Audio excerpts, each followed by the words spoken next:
শিক্ষার্থীরা তোমরা দেখো আমাদের আটজনের আমাদের সুপ্রিয় শিক্ষার্থীরা পঞ্চম শ্রেণী তোমাদের বাংলা বই 38 পৃষ্ঠা পাঠ 7 সাইক্লোন কবিতাটি দেখো। শামসুর রহমান। চাল উঠছে, ডাল উঠছে, উঠছে গরু, উঠছে মোষ, খই উঠছে, বই উঠছে, পড়ছে পাজি বিশ্বকোষ, ময়লা চাদর ফর্সা জামা, উঠছে ক্ষেতের সর্ষে জব, লক্ষ্মী পেঁচা পক্ষী ছানায় ঘুরছে যেন চোখ সব, গাছ উঠছে, গাছ উঠছে, ঘূর্ণি হাওয়া ঘুরছে জল, ফুলছে পাল ছিঁড়ছে, রূপ বেকার পানির দল, হারান মাঝি পড়ান শেখ, বাতাস ফুড়ে দিচ্ছে ডাক, আকাশ ভেঙে কাছের গুঁড়ো উঠলো আজব বাজলো শাক, চম্পাবতীর কেশ বাসছে বাসছে স্রোতে খড়ের ঘর, শেয়াল কুকুর কুকুর শাড়ি, ডুবলো সবই ডুবলো চল।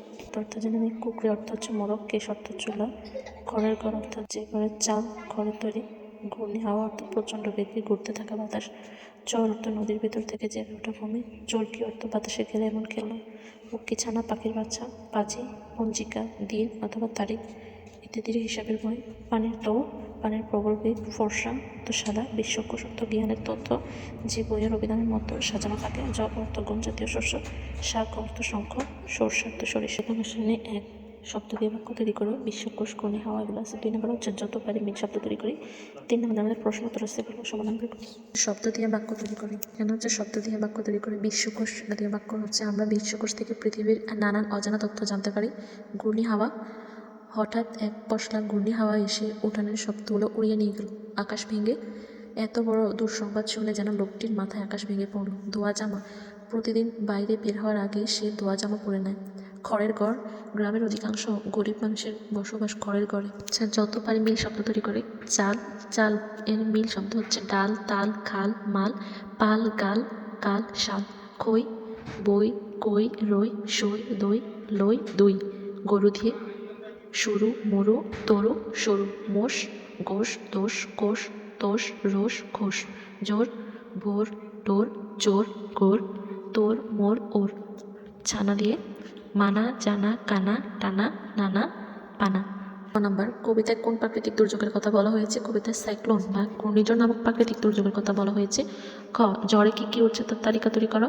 কবিতা অনুযায়ী ঝড়ে যা যা উঠছে তার তালিকা হলো খাদ্য ও শস্য, যেমন চাল, ডাল, খই, সর্ষে, জব। বস্তু ও কাগজপত্র হচ্ছে বই, পাজি, বিশ্বকোষ, ময়লা চাদর, ফর্সা জামা। প্রাণী হচ্ছে গরু, মোষ, লক্ষ্মী পেঁচা, পক্ষী ছানা। নম্বর হচ্ছে চম্পাবতীর কেশ জলে ভাসছে কেন? ঘূর্ণিঝড়ের সঙ্গে আসা প্রবল জলোচ্ছ্বাসের কারণে ঘরবাড়ির চর সহ সবকিছু ডুবে গেছে। এই প্রবল স্রোতের জলে সবকিছু ভেসে যাওয়ার কারণে চম্পাবতীর কেশ ভেসেছে। গ, আজান দেওয়া ও শাক বাজানোর কথা বলা হচ্ছে কেন? আজান দেওয়া ও শাক বাজানোর কথা বলা হচ্ছে কারণ ঘূর্ণিঝড়টি এতই ভয়ঙ্কর যে মানুষ জীবন বাঁচাতে এবং বিপদ থেকে রক্ষা পেতে ধর্মীয় প্রার্থনা ও সৃষ্টিকর্তার শরণাপন্ন হচ্ছে। এটি চরম বিপদের সময় মানুষের শেষ আশ্রয়কে নির্দেশ করে। 5 নম্বর, কবিতায় কাজ শব্দগুলো আলাদা করি এবং সেগুলো দিয়ে বাক্য তৈরি করতে বলছে। ওরা, ঘূর্ণি হাওয়ায় চাল, ডাল, গরু ও মোষ উঠছে, ঘুরছে ঘোড়া। ঝড়ের মধ্যে লক্ষ্মী বাচ্চা আর পক্ষী ছানা চরকির মতো ঘুরছে। ফুলছে ফোলা, প্রবল পানির তোড়ে খাল ফুলছে। ছিঁড়ছে ছেঁড়া, সাইক্লোনের তীব্রতায় নৌকার পাল ছিঁড়ছে। রূপবে রোখা, এই পানির তোড় কারা রূপে দিচ্ছে দেওয়া। হারান মাঝি আর পরাণ শেখ, বাতাস ফুড়ে ডাক দিচ্ছে। উঠলো উঠা, বিপদের সময় মানুষ ভয় আজান উঠল।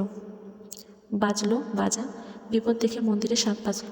ভাসছে ভাষা, স্রোতের মধ্যে চম্পাবতীর কেশ ভাসছে। ডুবলো ডোবা, জলোচ্ছ্বাসে শিয়াল কুকুর সহ সবাই ডুবলো।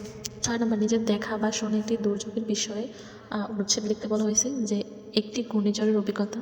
আমি আমার জীবনে একটি ভয়ানক ঘূর্ণিঝড়ের অভিজ্ঞতা লাভ করেছিলাম। আমাদের অঞ্চলে সেটি আমফান নামে পরিচিত ছিল। এটি ছিল আমাদের দেখা সবচেয়ে বিধ্বংসী প্রাকৃতিক দুর্যোগ। ঘূর্ণিঝড়টি আসার আগের দিন থেকে আবহাওয়া খুব খারাপ হতে শুরু করে। আকাশ কালো মেঘে ঢেকে গিয়েছিল এবং সমুদ্র উত্তাল হয়ে উঠেছিল।